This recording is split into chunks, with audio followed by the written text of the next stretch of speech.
Welcome students, welcome to today's lecture.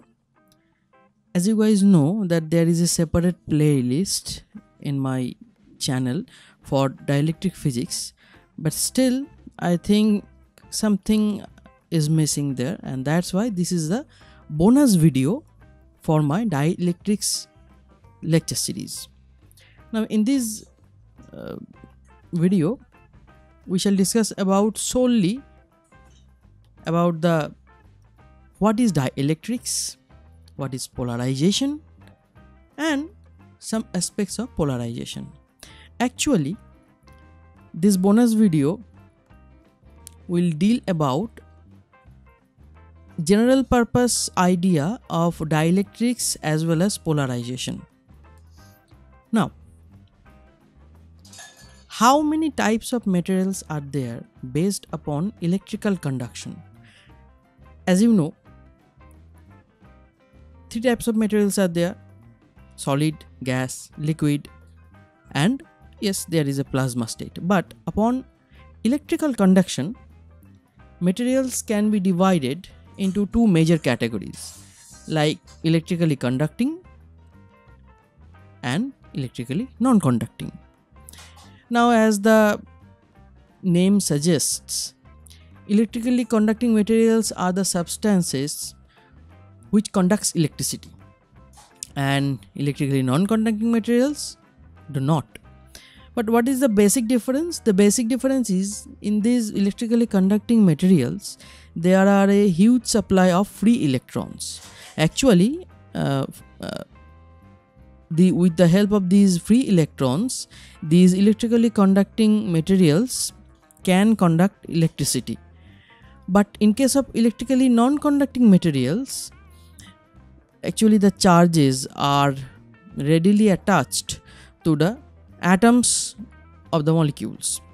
Now, if the charges are not free, so there are no free charges, no right amount of free charges, so the lack of free charges concludes the non-conducting behavior of these materials.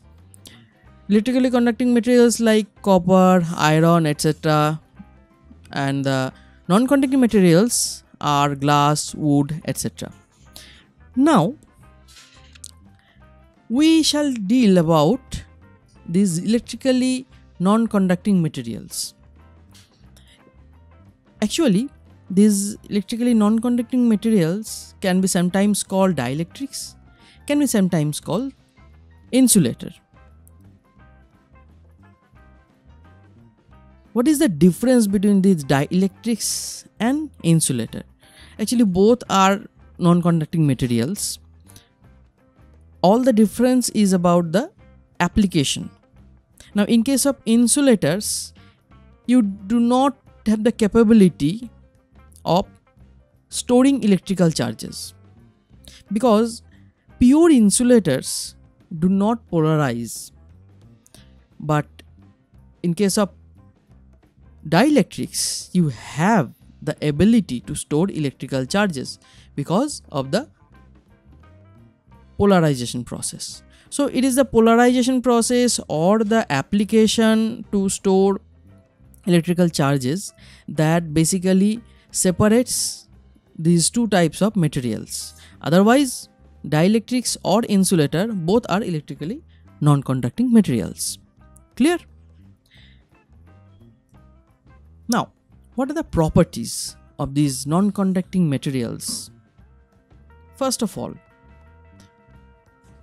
since they do not conduct electricity of their own, so the resistance or the resistivity will be very high.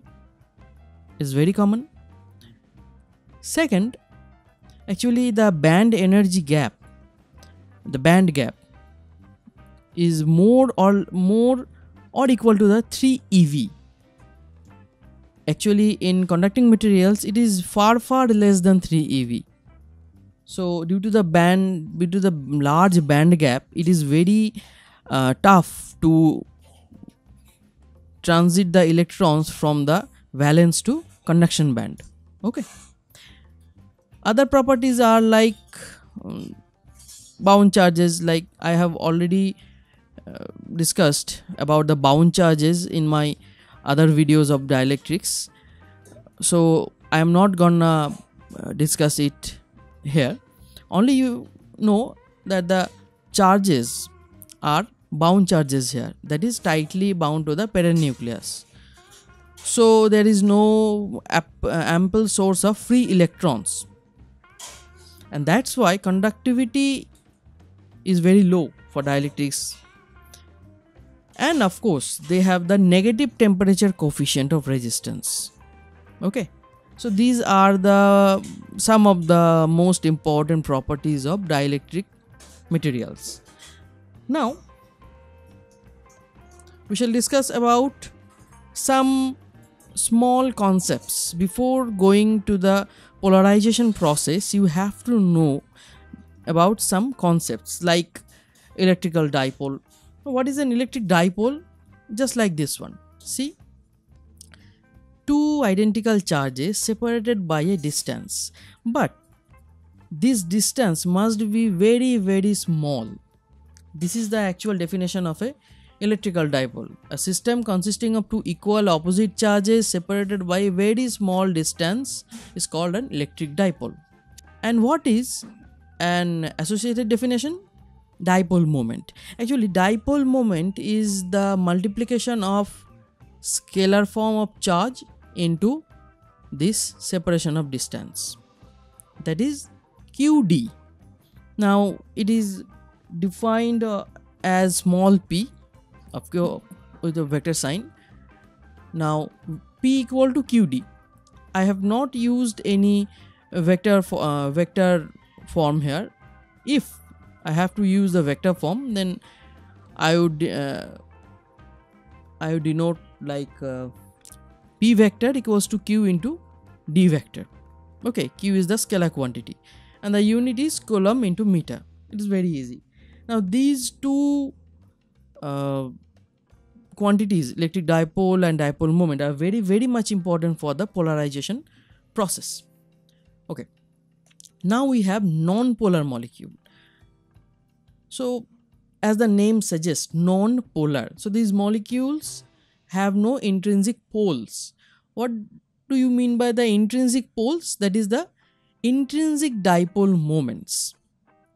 Now to explain this, I need some small figures. Now you know that an atom consists of the positive nucleus and the negative electron cloud.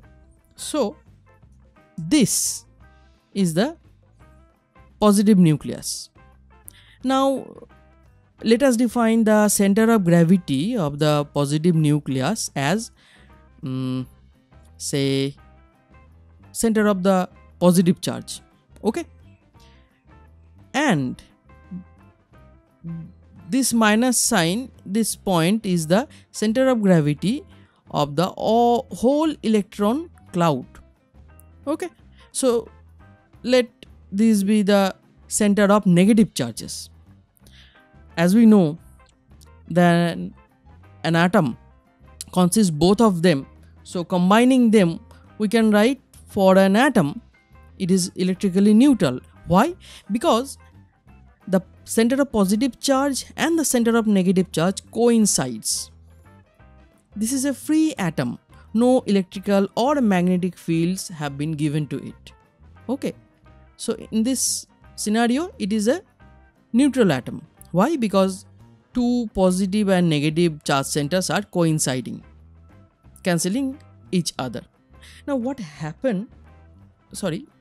Let me first give you the examples. Helium, and this is the monoatomic molecule, this is the diatomic molecule, and there are so many symmetrical multi-atomic molecules which have no intrinsic dipoles.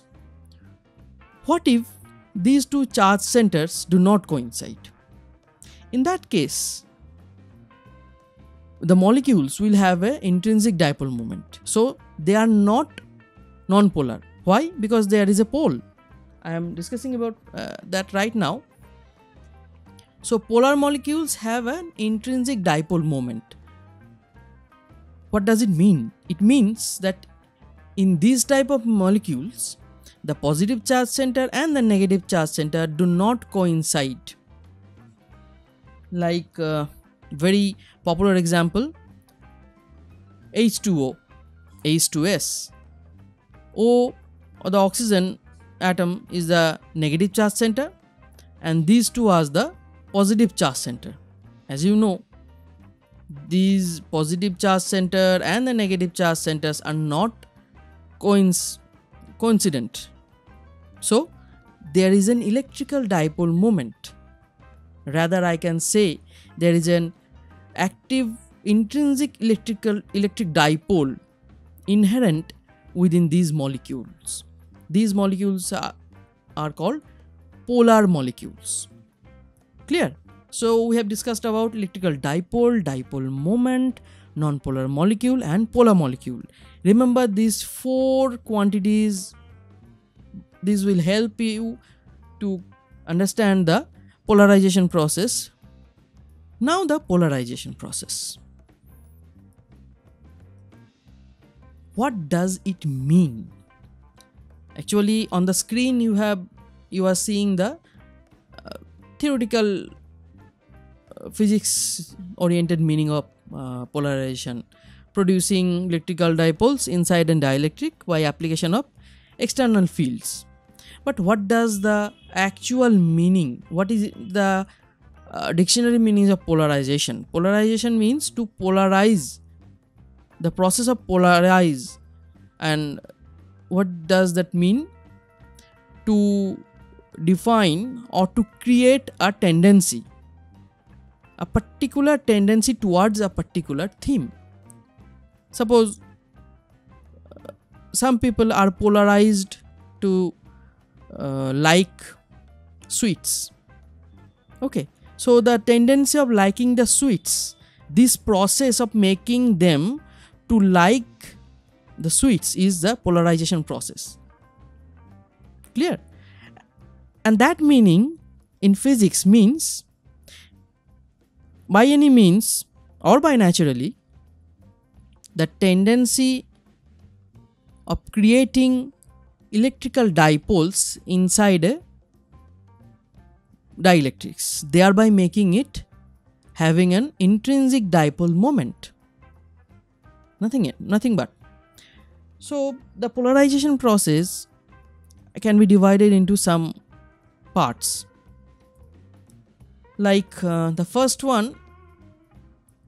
Now let us take our non-polar neutral atom whose charge centers are coinciding on each other, thereby making it a non-polar atom.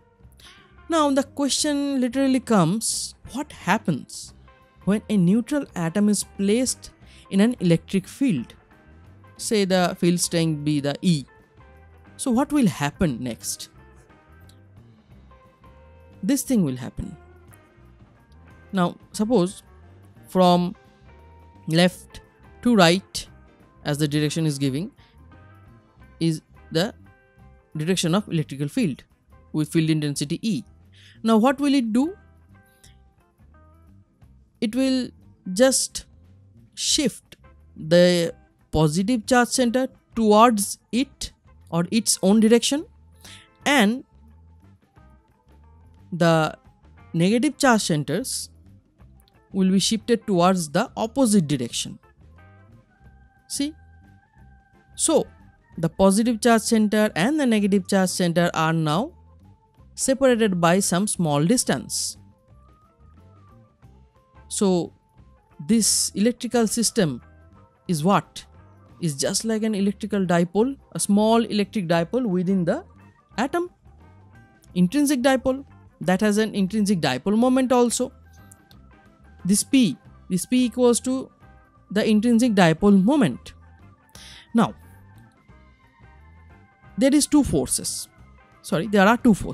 like electrical forces which are trying to separate these two charge centers, and Coulombian attraction force between these two positive and negative charge centers which will try to bind them together. Okay, so one force is to separating, and second one attracting force, which will try to bind them together. At equilibrium position, these two forces will cancel out each other, thereby making this atom a polarized atom. Why this is polarized? See for you. This is an intrinsic dipole, as well as now the atom is not a neutral atom. It consists of an intrinsic dipole with an intrinsic dipole moment P. Now the fun fact is, see the direction of the dipole moment. It is just identical as the field. So I have polarized this atom, thereby making an intrinsic dipole in it, and the direction of that dipole moment is just identical with the applied field. I think you have understand the concept of polarization here. Just to polarize the atom by the external field. Okay, hope it's clear to you. Now this small p intrinsic dipole moment is directly proportional with this applied electric field, and the proportionality constant is alpha, which is called atomic polarizability. Actually, atomic polarizability depends upon the structure of an atom. It is a very simple case. It is a monoatomic molecule. So diatomic molecule, triatomic molecule, and multiatomic molecules are there. So actually this alpha depends upon their inherent structure. Okay, I'm not discussing the details about alpha, but still some discussion is required now, because alpha is not so easy. As you know, it is a constant, but rather it has another phase. Like, say we have a symmetrical molecule. It is a symmetrical molecule. Oh no, we need a more complex symmetrical molecule like CO2. CO2 is a symmetrical molecule, a straight line, okay, keeping the carbon atom at the midpoint and the two oxygen atoms at the right side and the left side. So it's a symmetrical molecule. Suppose this E, now this E is applied along the x direction here, or the y direction, or the z direction, about a particular axis. What if it is applied at an angle, say theta, at an angle theta with the axis of the molecule?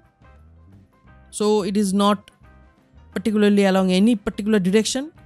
So what will happen? In that case, like vector, of course it is a vector, it will be divided into two components, vertical component and horizontal components. Not only this E will be divided into two components, our alpha will also be divided into two components. Here the applied field is at some angle with the axis of molecule. So this is the vertical component, this is the horizontal component, or parallel component, or vertical component. Now what happens if the molecule is completely asymmetrical? Because it is not possible that all the molecules are symmetrical or monoatomic. Okay, so there are asymmetrical molecules also. So what will happen for a completely asymmetric molecule? Now for a completely asymmetric molecule, mathematically we need this proper vector components. So px equal to alpha xx ex plus alpha xy ey plus alpha xz ez and the other components. This is the proper expression between P and E with alpha for a completely asymmetric case. Now this actually is a clear evidence that alpha is not just any any proportionality constant.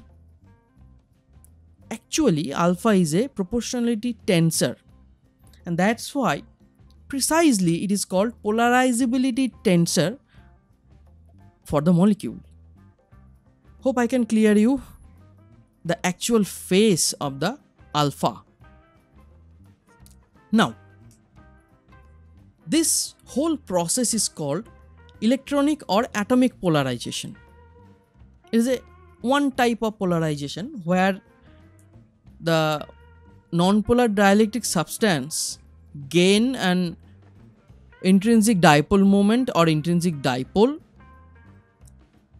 upon applying the external field. So this whole process of separating these two charge centers and thereby making an intrinsic dipole moment and thereby polarizing the atoms is called electronic or atomic polarization. Remember, this type of polarization only occurs for non-polar dielectric substances. See, initially it is a non-polar. Okay. Now, generally the question comes, what will happen if a polar molecules go through this phase? Okay, let's discuss about the polar molecules. Now, what will happen when a polar molecule will be placed in an electric field? To answer this, let's take a polar molecule. Obviously, H2O or water is the most popular polar molecule, where this is the negative charge center and these two will make the positive charge centers to somewhere like here. So the dipole moment will be directed from negative to positive. This is the direction of the dipole moment of H2O. Now, this thing creates this type of electrical system. See, for that, this bond. Okay, now plus Q, there is a plus Q, there is a minus Q, there is a minus Q. So there is a force on plus Q due to the field. This is the applied field.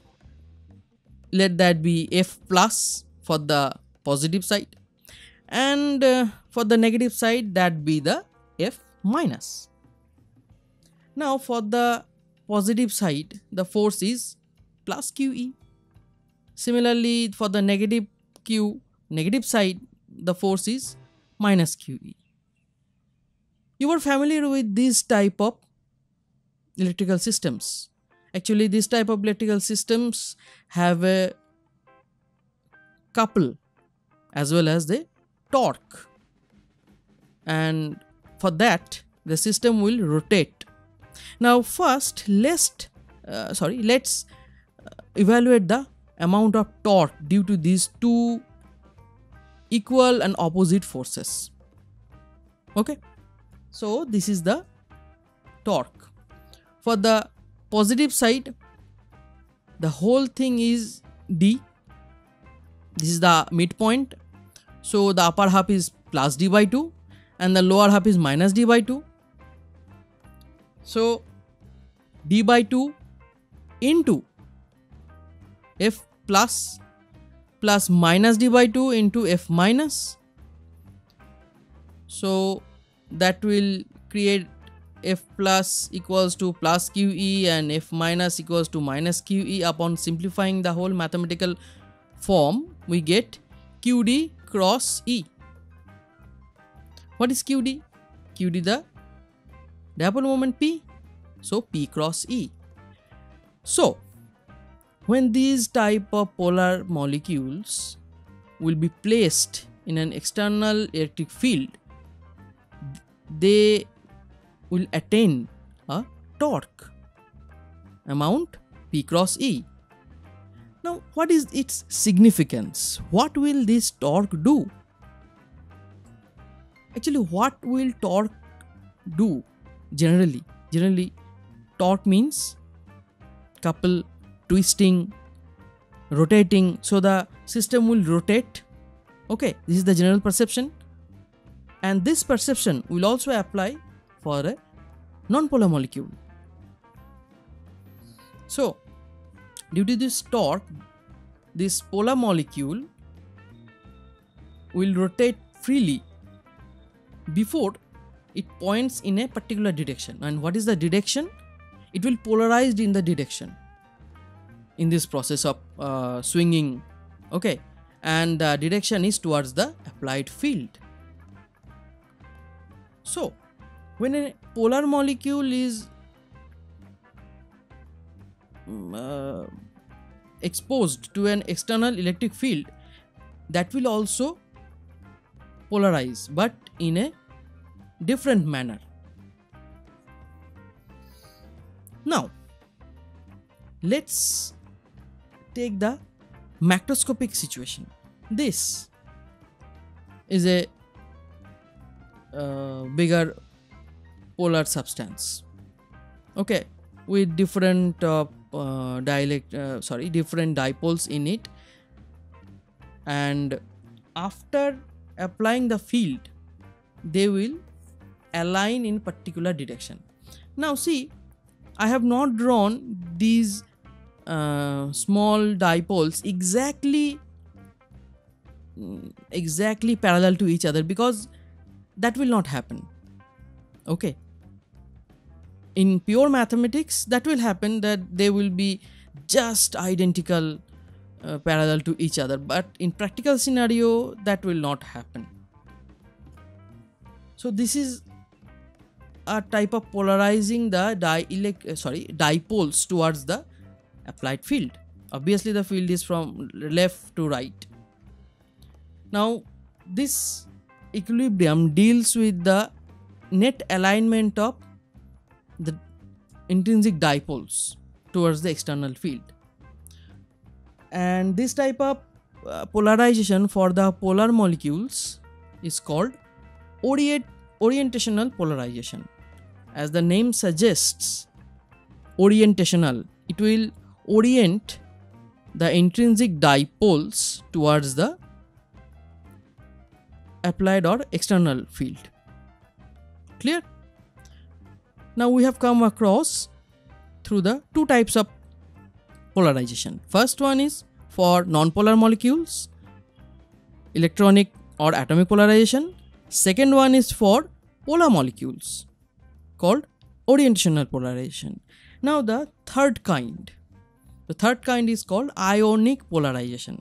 As the name suggests, ionic. So this polarization will be applied only for ions or ionic crystals.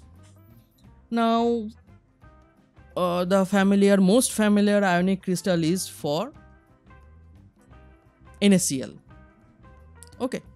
Now before I start explaining actually what does the ionic polarization process do, it will create it will deform the ionic bondings of an ionic crystal, thereby making an intrinsic dipole moment there.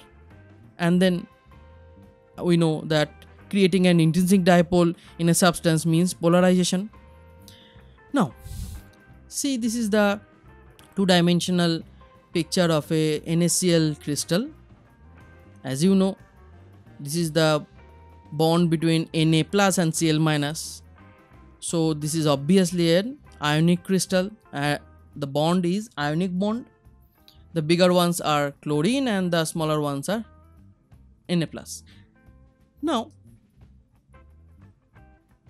for a normal condition or before applying the electric field, see, this is P1 directing from left to right, okay. This is a dipole moment P1, and the adjacent atoms is making a dipole just equal and opposite to the former one. So P1 and P2 are identical. So what will happen? P1 equals to P2. So they will cancel each other, thereby making the ionic crystal non-polarized for the first case, or for the before applying the electric field case. So before applying any electric field, the intrinsic dipole moment is 0. Why? Because every every Na and Cl pair have a dipole moment which will be cancelled out with the adjacent NaCl pair. Clear? Now the field is applied. See, the field is applied from the left to right. Now what will happen? This will displace the Na plus and Cl minus ions. As we know, the positive for the atomic polarizability, the positive charge center will be was displaced towards the field, and the negative was displaced opposite to the field. Same here. See, this is positive, so this is shifted towards the field, and this is shifted opposite to the field. But this shift is very small, but there is an abnormality in the crystal structure. Very small, but there is. Now let's discuss the P1 and P2 here. See, this is the distance between Cl minus and Na plus. So for this dipole we have dipole moment P1, but for the adjacent one, see, the distance has been reduced. Okay, so the P1 is not equals to P2. Rather, I can say the P1 is greater than P2. So when the field is applied, electric field is applied, P1 not equals to P2. So they won't cancel each other, and there is a intrinsic dipole moment there. Okay, only for these two pair that will be P1 minus P2, but for the whole crystal there is an inherent, or say inherent dipole moment due to the application of this field. Clear? Actually, let us discuss the bonds, a more clear picture. Like, this is the before picture. This is the minus, this is the plus charge center, this is the minus charge center, and the difference, the distance between them is d. So this is the normal picture. Now after applying the field, some of the pairs are like this and some of the pair like this. For this type of pairs, d is now d plus x. X is the extra distance. Okay, so the distance between the positive and negative charge centers is increased by an amount, and for this case it is decreased by an amount. So actually this type of case, there is no inherent or intrinsic dipole moment, so it is non-polarized case. And after applying the field, due to this type of scenarios, there will be a difference, and that will give a net dipole moment in some volume in this ionic crystal. So this whole process of creating or polarizing an ionic crystal upon giving an external field is called ionic polarization. So the main types of polarization are three. For polar, it is atomic or electronic. For polar, it is orientational. For non-polar, it is atomic or electronic. And for ionic crystals, it is ionic polarization. Now, the mathematical form, or like, what is polarization vector? Because polarization is just a process in physics. You cannot do proper mathematics with that descriptions. So we need some mathematical tool, and that tool is called polarization vector, defined by capital P. Remember, small p with a vector sign is the dipole moment, but capital P with vector sign is polarization vector for dielectrics. Okay, so don't get confused between small p and capital P. Okay, now what this capital P is, it is the net dipole moment per unit volume of any dielectric substance. So basically it is small p, sum of the small p's of all the atoms and molecules in a substance by certain amount of volume. Mathematically it is defined as this one: limit delta v tends to 0, 1 over delta v sum over I equal to 1 to n pi. This pi is the dipole moment for ith molecule, and this sum gives the net dipole moment by the amount volume. And what is the n? N is the total number of molecules within the volume, particularly this delta v. Clear? Now the dimension of capital P, you can easily determine the dimension of this one, and the dimension of capital P gives the unit also like charge per meter square. Okay.